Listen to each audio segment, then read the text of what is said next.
So Twitter changed their own policy after the president violated it in order to potentially accommodate his tweet? Yes. Republicans held a House Oversight Committee hearing on Twitter in an attempt to try and expose their anti-Republican bias. And it failed spectacularly, showing that not only does Twitter not have a left-wing bias, but that there is staggering evidence to show that it has, in fact, a right-wing bias. So I have several clips to show you from this hearing, as well as some reporting. This is just an incredible story, and I hope enough people see this, because there is a continued push by the right to try and claim that social media is anti-right wing, when in fact all of their crying over nothing, all of the crying over the fact that their hate speech is occasionally taken down, has actually led to these platforms biasing in favor of their garbage.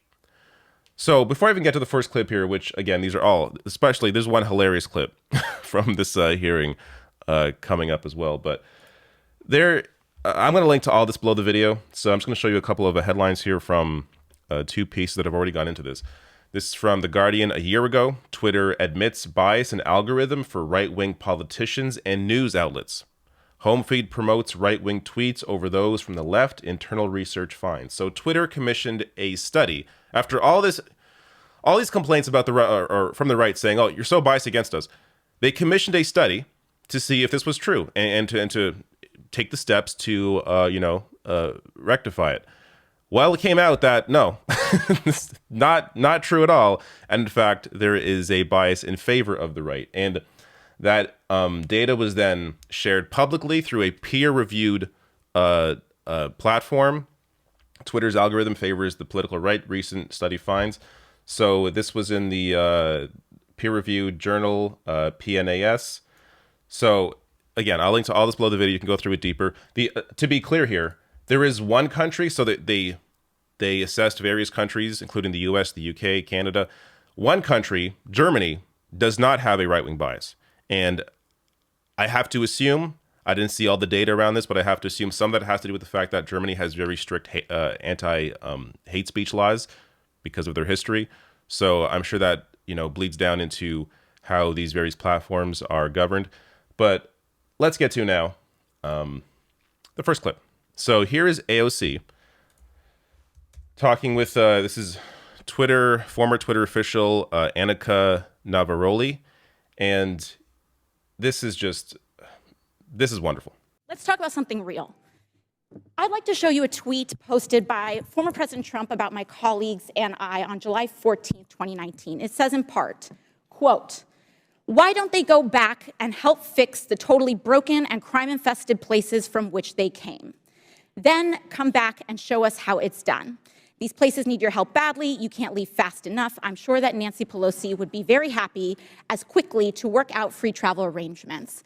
A day or two after that, Donald Trump publicly incited, violence at a rally, targeting 4 congresswomen, including myself, saying, "Go back to where you came from."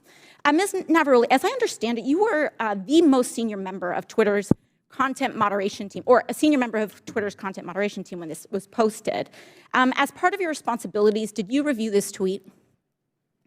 Yes, it was my team's responsibility to review these tweets. And what did you conclude? My team made the recommendation that for the first time, we find Donald Trump in violation of Twitter's policies and use the public interest interstitial. For the first time? Yes. And at the time, Twitter's policy included a specific example when it came to banned abuse against immigrants, as they specifically included the phrase, "Go back to your country," or go back to where you came from, correct? Yes, that was specifically included in the content moderation guidance as an example. You brought this up to the Vice President of Trust and Safety, Del Harvey, correct? I did, yes. And she overrode your assessment, didn't she? Yes, she did. And something interesting happened after she overrode your assessment. A day or two later, Twitter seemed to have changed their policies, didn't they? Yes, that trope, "Go back to where you came from," was removed from the content moderation guidance as an example. So Twitter changed their own policy after the president violated it in order to potentially accommodate his tweet? Yes. Thank you. So much for bias against right wing on Twitter. Oh man. Twitter changed their own policy to accommodate Trump breaking that policy.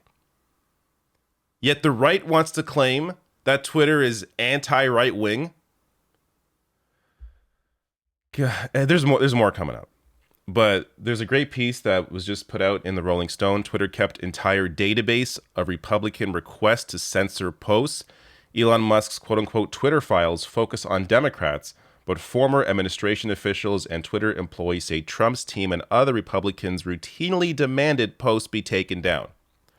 So Elon Musk, the current head at Twitter, claims he's very unbiased. He's a centrist. Yeah, his own Twitter files, all this information he's selectively releasing to certain journalists. It turns out he wasn't releasing all of it. There's a lot more information showcasing how the right-wing government, Trump's government, were requesting things get taken down. That is much different than, say, Joe Biden's team, who were not in government at the time during the request around Hunter Biden. You have here the government trying to shut down speech on Twitter. There's a lot more in this. I'll link to it below. I'm going to quote it in a second as well. But here is the next clip. This one is hilarious. This is Maxwell Frost here, just elected to Congress recently, a fantastic Congress person from Florida. Here he is. You're going to see. This is a great moment from this hearing. Ms. Naravoli, earlier you testified about a 2019 tweet that was about President Trump, and I think it was from Ms. Teagan. What was the tweet about? Would you like me to give the direct quote? Yeah. Please excuse my language. This is a direct quote, but Chrissy Teigen referred to Donald Trump as a pussy-ass bitch. Okay. Free speech. And what happened after Ms. Teagan posted her tweet? What did the White House do? What did the Trump White House do? From my understanding, the White House reached out to ask that this tweet be removed. It was my team's job. This fell underneath the policy for abusive behaviors, and we evaluated underneath our insults policy. At that time, up to 3 insults were allowed, and so it was our job to determine how many insults were included within that phrase. So the Trump White House reached out, not an agency, but the White House reached out and requested that you remove the tweet? From my understanding, yes. Okay.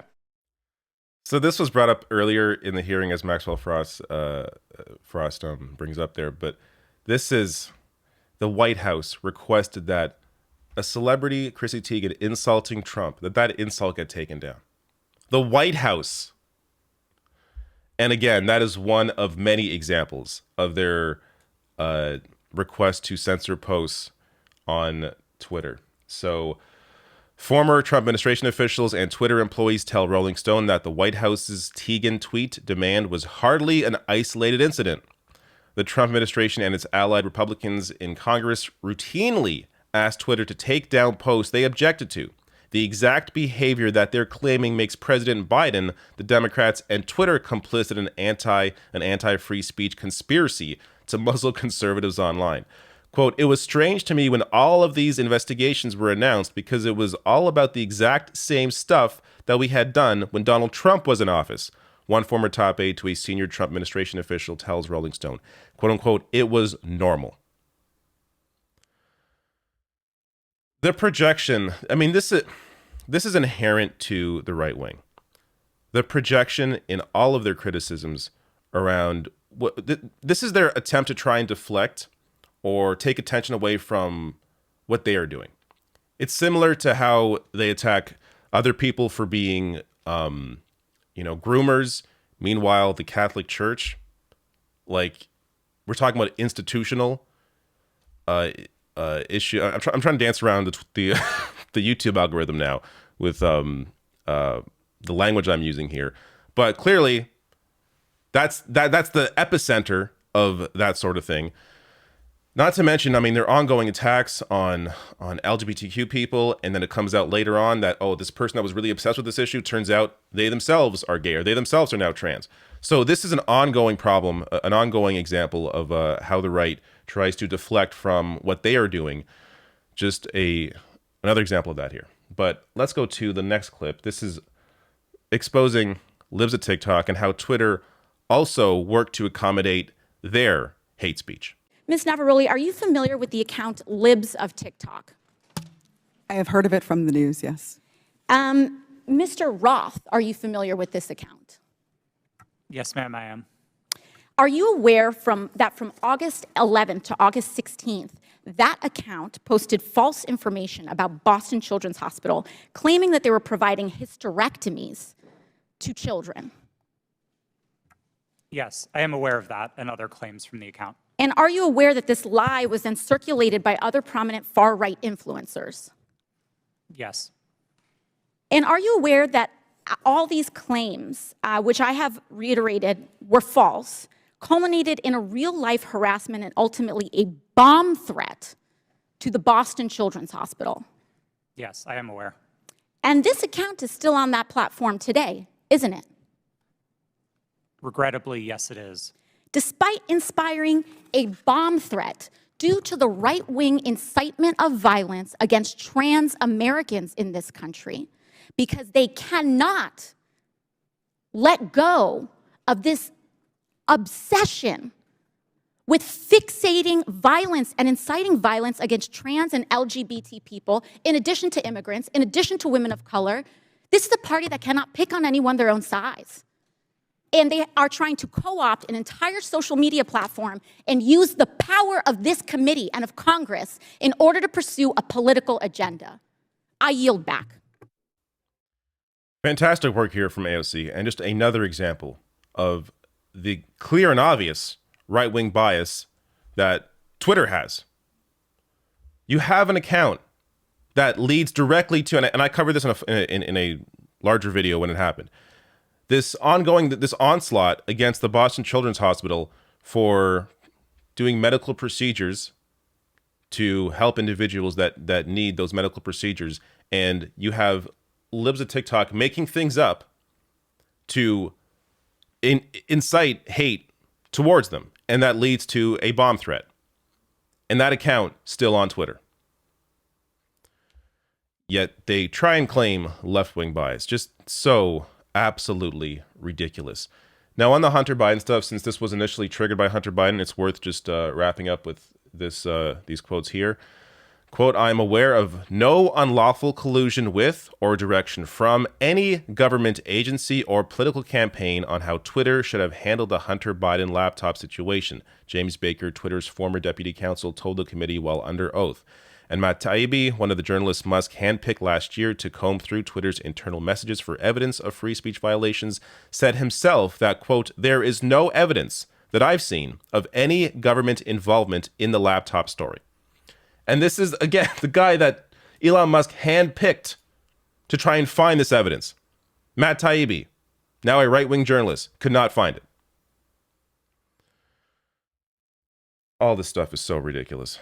But it's good to see, there's another clip I didn't show because it's not really worth showing, but AOC talking about how this is, a waste of time, but she's going to use the time anyways to try and go along with their arguments.